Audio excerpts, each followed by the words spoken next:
Evet, Çavuş'un Seramik'e geldik. Geziyoruz, çok güzel ürünler var. Şimdi birazcık buranın tarihinden bahsedelim istedik. Size Kapadokya'nın tarihinden bahsedeyim. Bundan 30 milyon sene önce Erciyes ve Hasan Dağı aynı dönemlerde patlamış. Üzerindeki toprağı yakarak püskürmüş. O püsküren toprağa biz volkanik tüf diyoruz. 100-150 metre kalınlığı bir tabaka oluşturmuş. Kapadokya'nın tüm toprak yapısı volkanik tüf. Mağmalar bir yerde birikmiş o dönemlerdeki o kaoslu ortamlarda. Koca bir dağ oluşmuş. Ani bir iklim değişikliği birdenbire soğuyunca hava yarılmış. 11-12 kilometre kadar Ihlara Vadisi oluşmuş. Diğer yeryüzü şekilleri buralar iç denizmiş. Denizler çekildikten sonra sert parçalar, mağmalar üst tarafta kalmış. Alt taraftakiler daha yumuşak olan tüfler rüzgar ve yağmurun etkisiyle erozyonla eriyip peri bacalarını ve diğer yüzey şekillerini meydana getirmiş.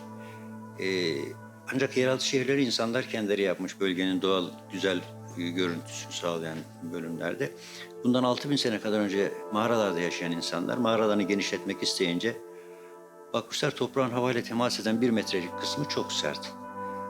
Kazdıkça içerisi çok daha yumuşak ama 3-4 gün içerisinde yine sertleşiyor havayla temas ettiği için.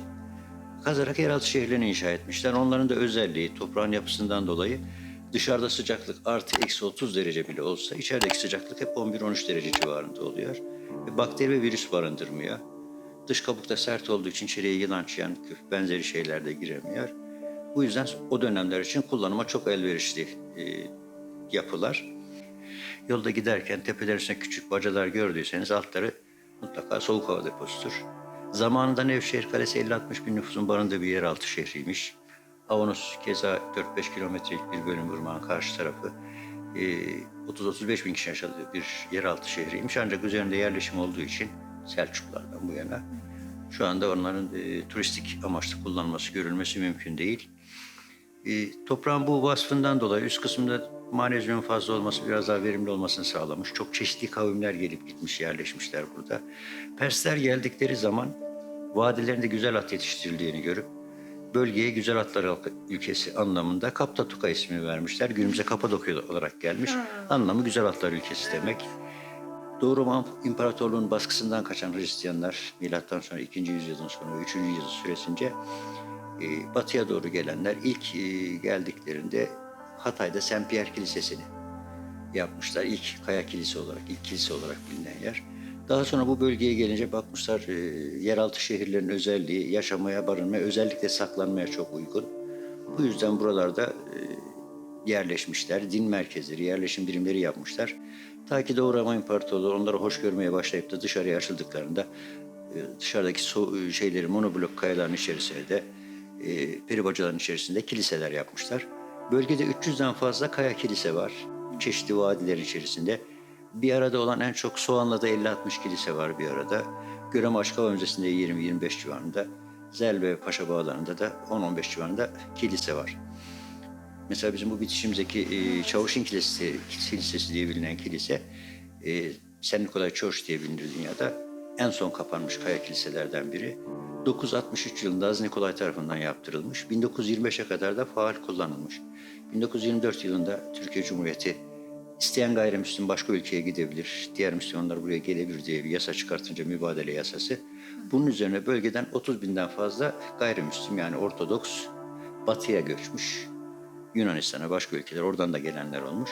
Ancak tabii burada mürit gitti, tekke bitti misali kilise kapanmış, kilise vasfını yitirmiş. 60 seneye yakındır müze olarak kullanılıyor. Daha büyük özelliği bizim için, yani Hristiyanlar için kendi din tarihleri açısından önemli. Bizim için en büyük özelliği de burada 4000 yıldan beri çanak çömlek işçiliği yapılır. Hititlerden beri. Hititler milattan önce 2000 ile 1200 yıllar arasında yaşamışlar. Anadolu'nun eski kavmi Etiler, Hattilerle kuzeyden gelen ırkların oluşturduğu bir imparatorluk. Tüm Anadolu'yu içine alan, Kuzey Suriye'yi içine alan bir imparatorluk. Onların döneminde yaşam koşulları, yaşam şeyleri, sosyolojileri son derece üst düzeydeymiş ve çamur işçiliğini çok öteye götürmüşler. Toprak işçiliği benzeri şey yapmayı. Ve Avanos'ta çevresini sanat merkezi seçmişler. Burada da 4000 senedir usta-çırak ilişkisiyle bu sanat devam ediyor.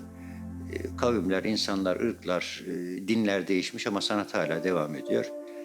Topraklar aynı onlarda olduğu gibi, Hititlerde olduğu gibi Kızılırmak'ın kurumuş deri yataklarından çıkartılır. Elenir, öğütülür, çamur haline getirilir. silindirlerden geçer, yoğrulur. 1 ay kadar havuzda bekler. Ondan sonra da ustanın eline terk edilir. Eskiden ayakla iteklenen tepik tezgahı dediğimiz Hititlerden kalan tezgahlar vardı. Bir kağnı tekeri, üzerinde bir mil, onun üzerinde bir tabladan oluşan tornalar. Şimdi onun yerine elektrikli tezgahlar kullanılıyor. Kullanım, yapım şekli, işleniş şekli aynı Hititlerdekine benziyor. Yalnız teknoloji ilerledikçe bu ürünlerin işlenmesi de daha kolay hale geliyor. Bizim atölyemizde bütün ürünler tamamen el ürünüdür. Kalıp bir şey fazlaca kullanılmaz. Çok ender ürünlerde rastlanır ona. Türkiye'de yaklaşık 25-26 yerde daha çanak çömlek işçiliği var. Toprağının yapısından dolayı ve buranın demir oksidi biraz daha fazla. Eski 4000 yıllık bir geleneği olduğu için biraz daha ön plana çıkar buradaki seramik, çamur. Yani pek çok isim verilebilir.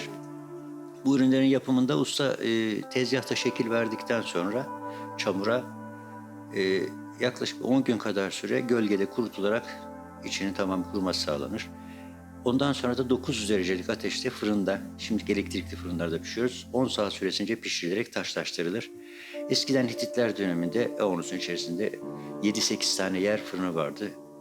10-12 metre çapında, 5-6 metre derinliğinde ve saman ateşiyle pişirilirdi. Şimdi elektrikli doğalgazlı ocaklar kullanılıyor o ısıyı temin etmek için.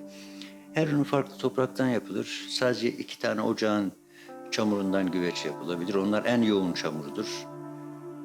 900 derecede 2 sefer pişirildiği için son derece ısıya dayanıklı ürünler. Mesela güveçler şunlar, onları gösterebilirim size.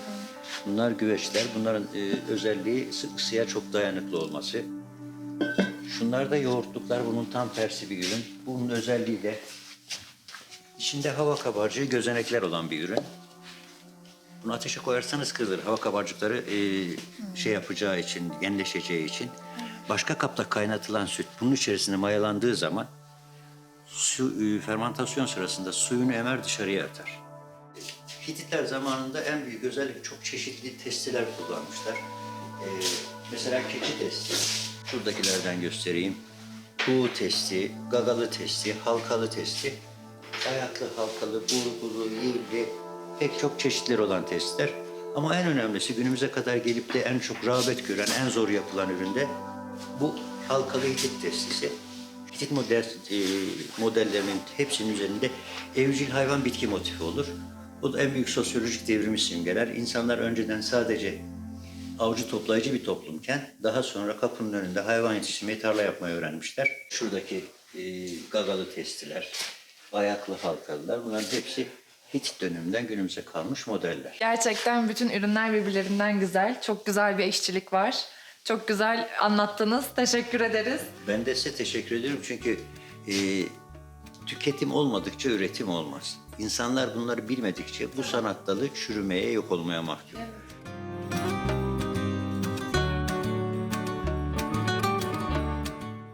Daha yakın zamana ait ürünler bu odada. Bunlar topraktan yapılır.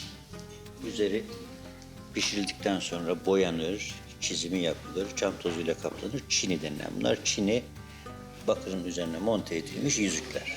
Tamamen el yapımı.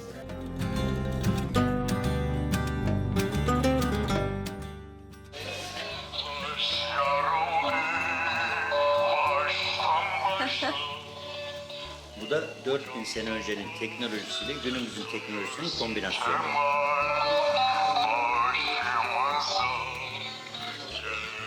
Çamurdan elde yapılmış, iyice işlenmiş güzel bir hoparlör.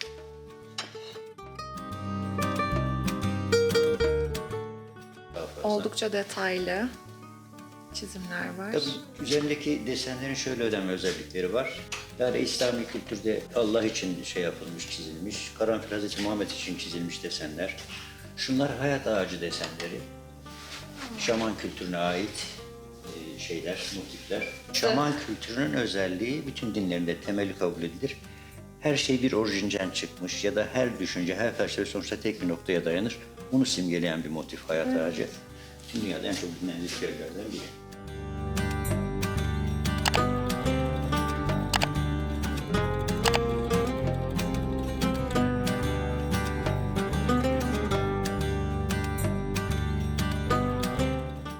Buradaki ürünler iki çeşit. Bir normal epoksi cila ile kaplanmış bu tür çizimli ürünler. Bir de cam tozuna bulandıktan sonra ikinci kez pişirilmiş ürünler. Evet. Ancak bir farklı özelliği var buranın. İlk defa bizim atölyede başladı 18 sene önce. Biz bu ürünlerin tabanına fosfor minerali sürüyoruz. Fosfor minerali ışığı oluşturan fotonları bünyesinde toplar, karanlıkta salar. Şimdi ışıkları kapattığım zaman bu ampullerin verdiği fotonda ne kadar ışık alırsa o kadar yansıyacak. Ama gün ışığının foton değeri bu ampullerin 10 katı. Ben evde öyle bir saati gece lambası olarak kullanıyorum. Ürünlerde fosfor kullanıyorlar. Bu yüzden çok güzel bir manzarayla karşılaştık değil mi? Şimdi dışarıya gün ışığını tutmaya gidiyor. Bize geri getirecek. Güneş çok daha yoğun bir ışık kaynağı. Nasıl etkilediğini objeleri onları göreceğiz şimdi. Bakalım, bekliyoruz. Bu da rengiyle parlar. Eğer akşama kadar 7-8 saat bu gün ışığındaki fotonu Hadi alsa diğerini de göster, farkı görelim. sabaha kadar